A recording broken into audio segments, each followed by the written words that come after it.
Aries is performing at the in Saudi Arabia right now at that Oh, he did that shit? comedy festival. Yeah, I mean, this is how you got to press him on that. This is how you see people that really take social media and take interviews, whatever, seriously. You see them elevating like that. So if they offered you, if they offered you $1 million to go do a live podcast or interview or something for the Saudi Arabian government, I'd do it for free if they want to fly me out and put me up, and we work something out, regardless of the human rights offenses and whatnot.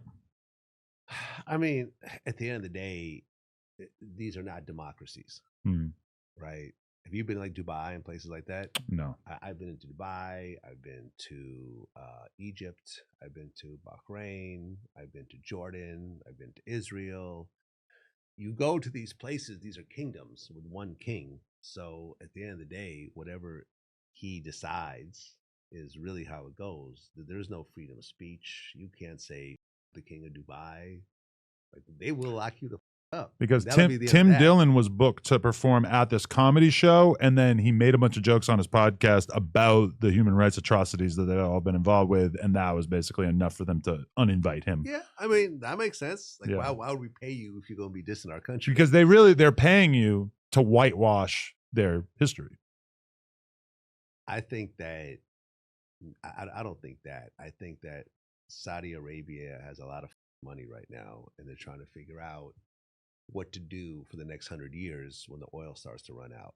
And part of it is to create, and this is what Dubai is doing as well. Like, I was out in Dubai and I kind of learned a lot about this stuff. They're trying to create like the Las Vegas of the Middle East. They're trying to have this be a major tourist destination, as opposed to we just make a bunch of oil and have a bunch of oil money, because the oil will ultimately run out, or people will shift into other forms of energy, right? Not overnight, but over the course. They're looking at this hundreds of years in the future. So this is why they're doing the football. I mean, not the football. They're doing boxing events there.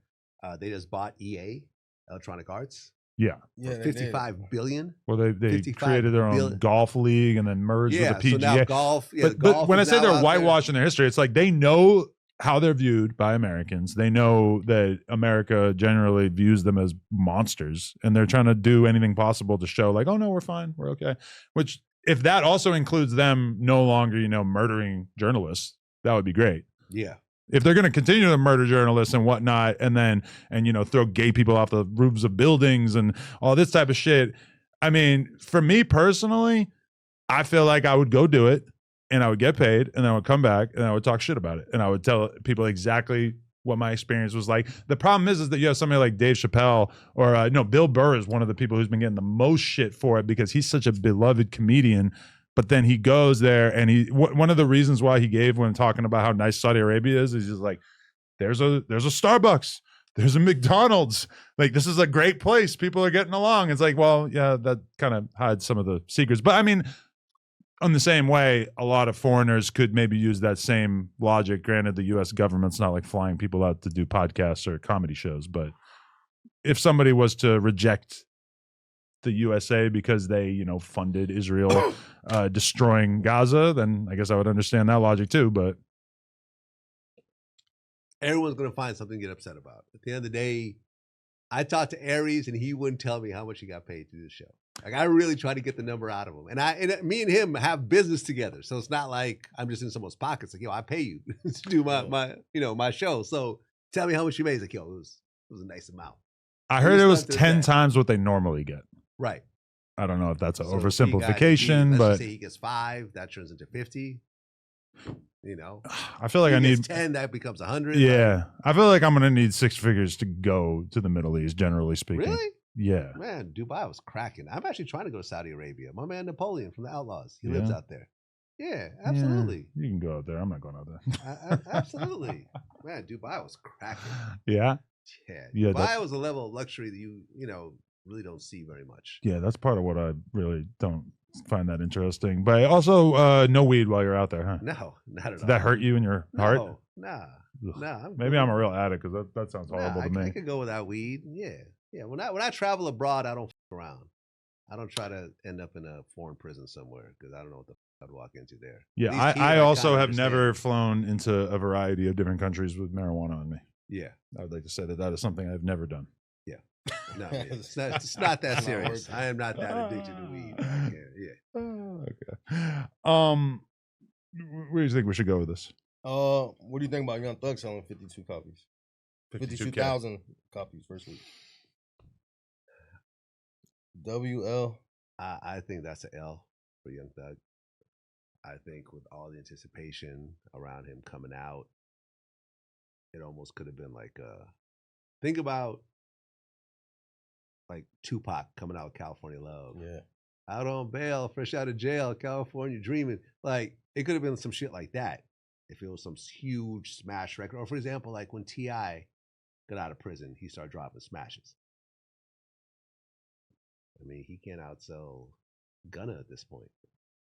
And everyone's waiting on his cosign for Gunna's career to go forward. And now it's like, didn't Gunna like adjust someone's was it the whole runway thing? Yeah, The jacket? like, but that was a Thug thing originally, and then Gunna basically recreated it.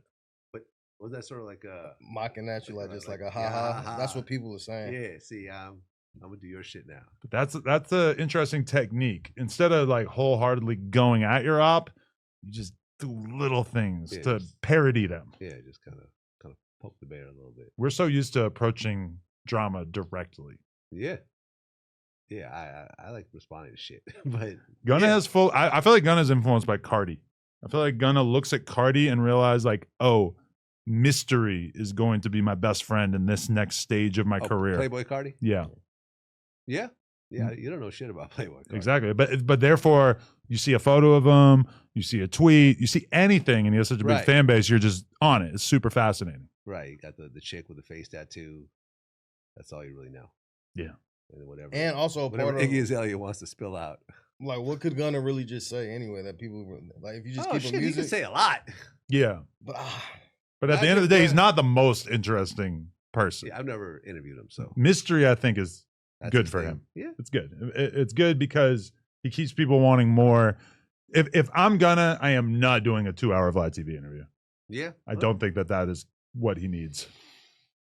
I mean, that was Young Thug also until he started doing all these new interviews. So, and there's that. Seeing Young Thug on the back foot, being defensive and reactive, is probably the most aura draining thing in all of this. Yeah, I feel like you don't have the same Young Thug anymore.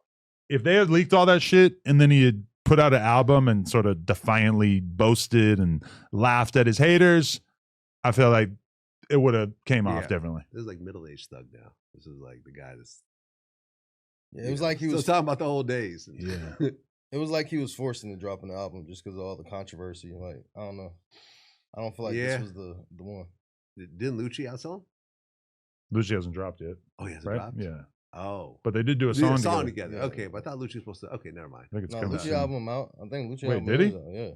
Did it drop? Yeah, Lucci album out. Yeah, I thought it came out the same day. It came out the same day. I didn't even know that. Yeah. Okay. Wow, that's actually bad if I didn't even know it came out. God damn. Yeah, no, they dropped same day. 27K first week, which you would think that Thug. Lucci? Yeah, so that's actually almost exactly half, which I would think that Young Thug should be doing more than twice what Lucci Young does. Thug was kind of a bigger artist than Lucci. By far. Yeah, way bigger. Young Thug was. No, it's not even close. Yeah. But, and I'm Lucci, but I'm just saying like he had hits, but as far as the cult fan base, not as much. Yeah, and he had all the focus on trial as well, more so than Lucci. Yeah. Lucci was going through a parallel trial, but everyone was really talking about Young Thug. Yeah. So. If you haven't checked out Everything 420 yet, you are definitely missing out. From glass gear to infused sweets, they've got one of the best lineups online. They ship fast, it's always discreet, and their app makes shopping too easy. The deals are always running, and you can use code NOJUMPER for a little bonus at checkout. Shout out Everything 420.